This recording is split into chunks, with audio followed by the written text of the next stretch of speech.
emergency. Hi. We want an emergency. Okay, what's going on? Oh my God. I have to die. Okay, calm down. Did you say he's dead? An early morning emergency call. A man lies dead in the living room. Blood spread across the floor. But that wasn't the most horrifying part of this case. Brad McGary, 31 years old, a mild-mannered coal miner, was found with 2 bullets in his head.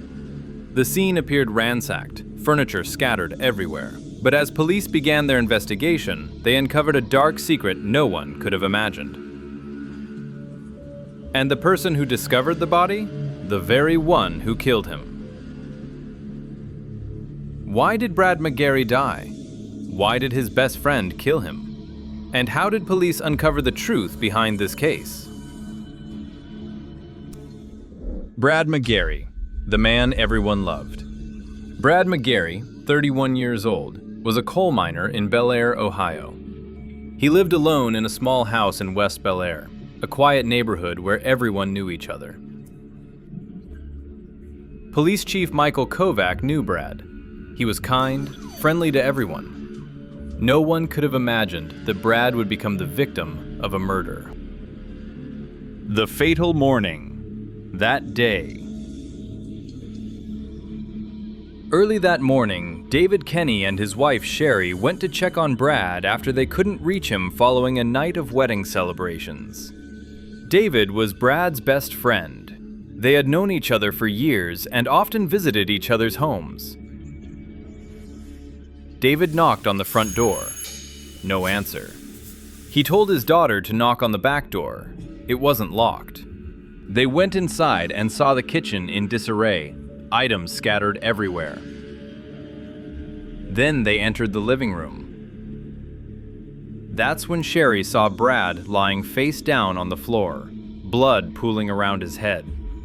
She immediately called 911. Her voice shaking with terror. Oh, thank you, girl. There's on the floor. There's blood everywhere. Oh my God. Listen, I need you and your husband to back out of the residence and wait outside for the officers. Do you hear me? What is his name? Oh my God. Brad McGary. Within minutes, police officers arrived at the scene. Police Chief Michael Kovac was called in to take command. Kovac activated his Bodycam, his mind constantly running through every possible scenario. A body found in a quiet neighborhood like West BELAIR. No one expected that. Kovac stepped inside the house. The first thing he did was secure the scene. No one was allowed in or out.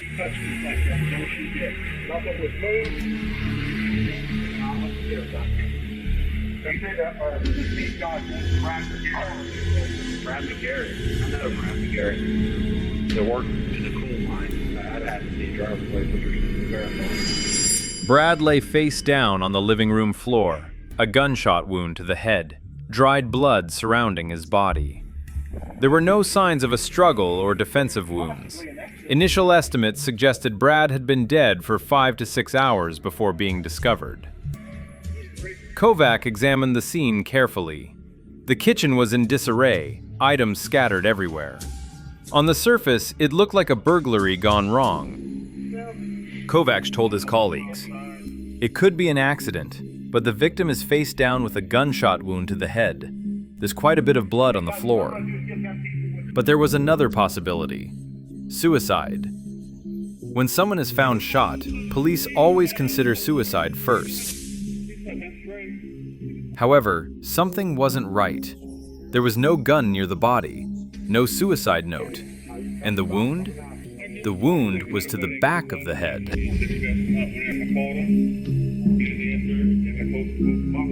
Outside, David Kenny and his wife waited. Sherry was still in shock, sobbing uncontrollably. David stood quietly, his expression serious. An officer approached them. "All right, folks, I'm gonna get everyone's names." Police began interviewing the couple. The woman who called 911 was Sherry. The man was her husband, David Kenny. Kovac knew they were the ones who discovered the body, the most important witnesses in this case. Okay, we celebrate holidays. We have a vacation and all. Together. The officer asked, "Start from the beginning. How did you get here?" David told a story that sounded reasonable. They knew Brad had attended a wedding the night before. That morning, David tried to contact Brad but couldn't reach him. He became concerned and told his wife they needed to check on him. Brad wasn't answering. "I told my wife we needed to go over there and see what was going on," David explained.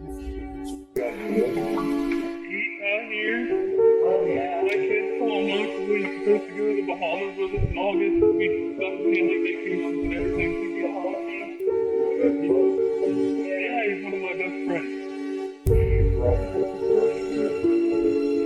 They passed, yeah, not so bad. I think it was pretty happy. I see a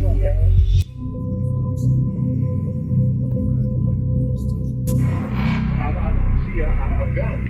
Unless it's underneath it, and I don't know.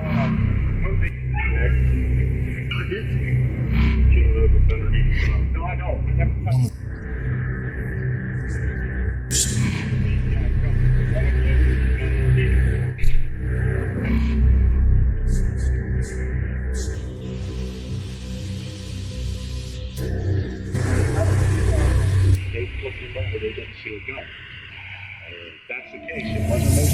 They knocked on the front door several times. No one answered. Then, David told his daughter to try the back door. "I told my daughter to knock on the back door. It opened. I saw the kitchen was a mess. I called my wife over. We went inside." David said they called out Brad's name inside the house. No response. Everything was in disarray. Then, they walked into the living room and saw Brad lying there, motionless on the floor. Spare bedroom, it looks like cluttered like everything else. The story sounded reasonable. Two close friends, worried, going to check in, and discovering a tragedy. But Kovac wasn't fully convinced. A little bit of money laying here on the floor, $2 bill laying there, no packets. There was something about the way David told it. Too calm, too detailed, as if he had rehearsed every line, every small detail in advance. Like a change. We didn't know exactly what we were dealing with.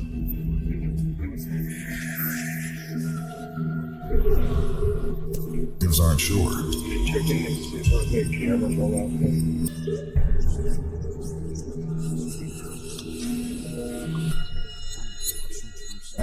You have the camera go back. Or double triple check it. If he was suspecting anybody, he might have an issue with it. The last relationship he was in, it was pulled off and he had to live with anybody who said it was Yeah. It was a guy. Yeah. Was the guy? Yeah. Okay, who was the guy? Yeah. I think just the regular relationship, Ricker and Morgan. Police continued their investigation over the following days. They interviewed Brad's family, friends, and co-workers at the coal mine. Everyone said the same thing. Brad was a good, kind man. He had no enemies, no major problems in his life. Then detectives spoke with Rachel, Brad's sister. Rachel revealed a shocking detail. David, Kenny, and Brad weren't just ordinary friends. They had been in a secret romantic relationship for years. Brad told me about David. They were in a relationship, Rachel admitted, her voice trembling. He had at least 2 pretty flashy looking rings. He had at least 3 necklaces. He liked to show it off, and he knew he got to show it. Detectives were stunned by the information. David Kenny, the married man with children, the one who discovered Brad's body, had been having an affair with the victim.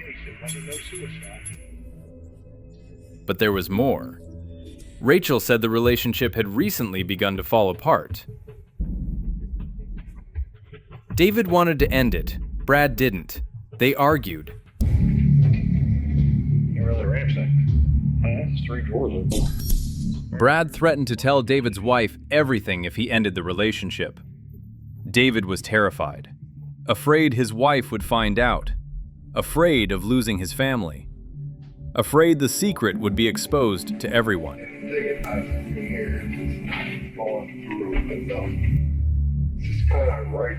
Suddenly, the story changed completely. This was no longer a simple burglary. This was a murder with a clear motive: to keep a secret buried. He said work was really stressing him. He started bringing it up when he got this guy, Scotty Butler. So how about you just start with how you got to know the victim? Brad and I met, and we met in a group of people at a bar in Wheeling. Met up there. Mike has some knowledge about Yeah, I've known Brad for going on 12, 13 years. I talk on a regular basis. I know quite a bit of information as far as the relationship they had, the problems that him and DJ were having. this person. We were hanging out, DJ had approached Brad, and they started having an intimate on and off relationship. So he was like, you know what they would call a closet case, or someone who was still in the closet. DJ was, very...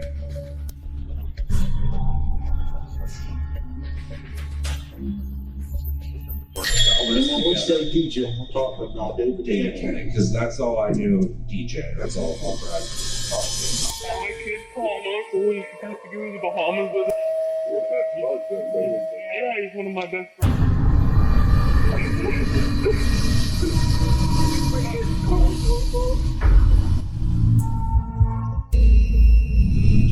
Police asked David to come back to the station to clear up a few details. David agreed and arrived promptly, still appearing calm. This time, the atmosphere in the room was completely different. This was no longer a routine witness interview. This was the interrogation of a murder suspect. Kovac sat across from David in the interrogation room, his gaze sharp. He started with simple questions, then gradually tightened the pressure. still here. Getting food on you, desert. Yeah. Detective Cruz. David Kenny. Nice to meet you. I told you at the house there. This is the guy that's going to take care of all that for you. Okay. So this is just standard paperwork. David stayed silent. Sweat began to form on his forehead. It's your phone, it's your personal property. We gotta get your consent. Yeah, that's fine. Okay, give me a couple minutes and I'll buzz right through this. I'll get back to this. Okay? All right. Let's talk about you. How close were you and Brad? Very close. You say you were his best friend? Yes, sir. We got real close. Our families got real close.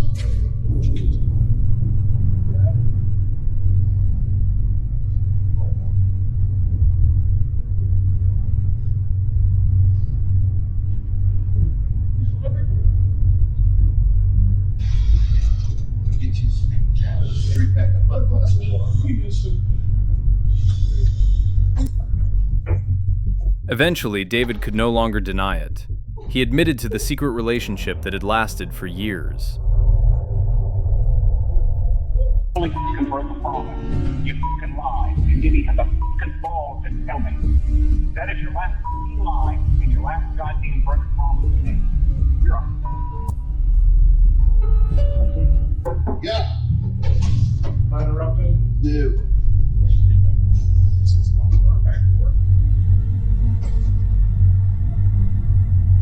David then began telling a new story. completely different from his original account. He said that earlier that day, he had gone to Brad's house alone. They argued about ending the relationship. Brad wanted to continue, but David wanted it to stop. According to David, Brad became angry and threatened to tell his wife everything. Then Brad went to the basement and came back with a .22 caliber handgun, his hands shaking as he held it. You should stop on your fans, little question. Yes, sir. What, how close were you guys? Very close. Fun, great. Best friend. Did you guys have sex together? A few times in the past where, you know, he's attempted a lot. It's okay. Hey, Okay. what year is it? Well, this is 2017. This is between us, okay? David said they struggled over the weapon. The gun went off. Brad fell to the floor. All right. What time were you in BELAIR? It was earlier on that day. But Kovac didn't believe a word of it. There were too many things that didn't line up in David's story. Too many inconsistencies about positioning, angle of fire, and the crime scene itself. Kovac decided to reconstruct the scene right there in the interrogation room, forcing David to confront an inescapable truth. Kovac pretended to slap David, then continued acting out each detail exactly as David had described. Kovac went on, reenacting the struggle, David grabbing for the gun firing. Every movement was deliberate, precise. Kovac stopped. He looked directly into David's eyes, his gaze unflinching. Kovac pointed straight behind him. David couldn't answer. His face turned pale. The police chief pulled out the official statement form, his tone firm but controlled. Forensic evidence confirmed what Kovac had suspected from the beginning. Brad was shot from behind. 2 bullets entered his head while he was turned away or lying face down on the floor. There were no signs of a struggle, no evidence of self-defense. This was not an accident during a struggle. This was not self-defense against an attacker. This was an intentional, cold-blooded murder. David shot his best friend in the back when he had no chance to fight back, then staged the scene as a burglary to cover up his crime. After being exposed, David was allowed to speak with his wife Sherry before being formally taken into custody. I don't want to leave my wife. Love. That was the last conversation between David and Sherry before he was taken away. David Kenny was arrested and charged with premeditated murder. After an 8-day trial, the jury found David guilty. David Kenny was sentenced to life in prison without parole. Throughout the trial, David never fully admitted the truth. He continued to insist it was self-defense, that he never intended to kill Brad. But the evidence told the full story. 2 bullets to the back of the head, a staged crime scene, no signs of self-defense. Brad McGary's family and friends were devastated by his death. But the most painful truth of all was knowing that the person who killed him was the one he trusted most. Rachel, Brad's sister, said, "I miss his voice. There's a void that nothing can ever fill. My world and the worlds of many others are darker now because Brad is no longer here to light the way for us." A friend of Brad shared, "Brad had so much life left to live and so much love to give to so many people." Police Chief Michael Kovac reflected on the case. The irony is that David killed someone he loved. He was so afraid of his double life being exposed that he was willing to kill for it. And the sad part is, now everyone knows, and Brad is dead. David Kenny took far too much from this world when he took Brad McGary. Brad could have changed the world through his kindness, loyalty, and determination. He had so much to give, and all of it was taken from us. The Brad McGary case is a painful reminder of the destructive power of secrets and fear. David Kenny didn't kill Brad out of hatred. He killed him out of fear. Fear of the truth. Fear of being exposed. Fear of losing the life he had built. But the truth always finds a way. Secrets can be buried for a time, but eventually they are always unearthed. And when they come to light, the consequences are often far more devastating than anything the truth itself might have brought. Brad McGary deserved to live. He deserved to be loved. He deserved respect. But he paid with his life for the cowardice of a man who lacked the courage to face the truth about himself. Justice was served.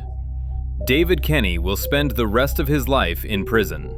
But no sentence can bring Brad back. Nothing can fill the void he left behind. This is the price of cowardice. This is the consequence of letting fear rule one's conscience. And this is why the truth, no matter how painful, is always better than death. Thank you for watching our video today. If you found this content valuable, don't forget to like, share, and subscribe to the channel to continue following more gripping cases with us. For now, goodbye, and we'll see you next time.